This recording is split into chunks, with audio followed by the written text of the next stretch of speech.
say that as an industry sector, it's got a role in SDG 8, which is about decent work and economic growth, SDG 9, industry, innovation, infrastructure, SDG 12, which is about responsible consumption and production. But that's in some ways to misunderstand what the Sustainable Development Goals are.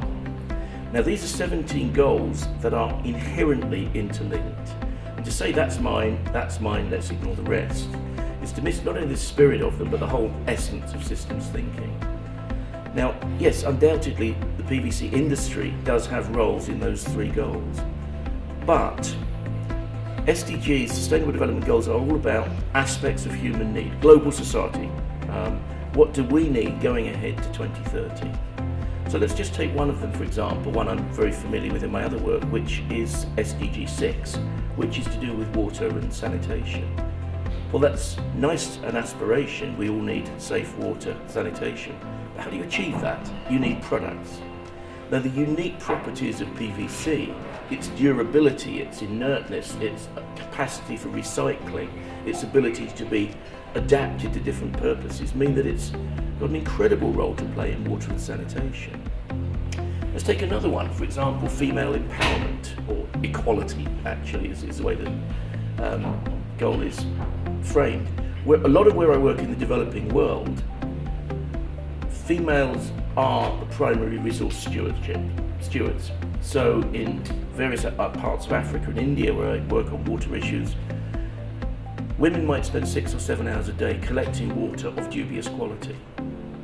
And yet some of the water infrastructure projects have reduced that to 6 or 7 minutes, certainly in India.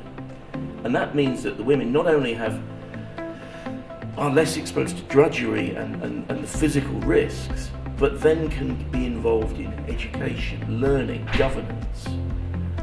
That cuts through to education, not just in terms of the fact that laminated learning aids are really good for people in a moist, developing world environment, but girls and children aren't spending 6 or 7 hours a day looking for water.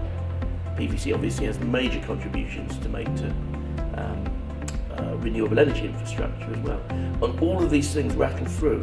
Light in the evening helps with the education, helps with the empowerment. So these things are all linked. And the way I analyse it is that PVC products and the industry have direct contributions in some areas, indirect in others, and enabling or supporting in others. For example, Sustainable Development Goal 16 is very much to do with peace, justice, and these factors.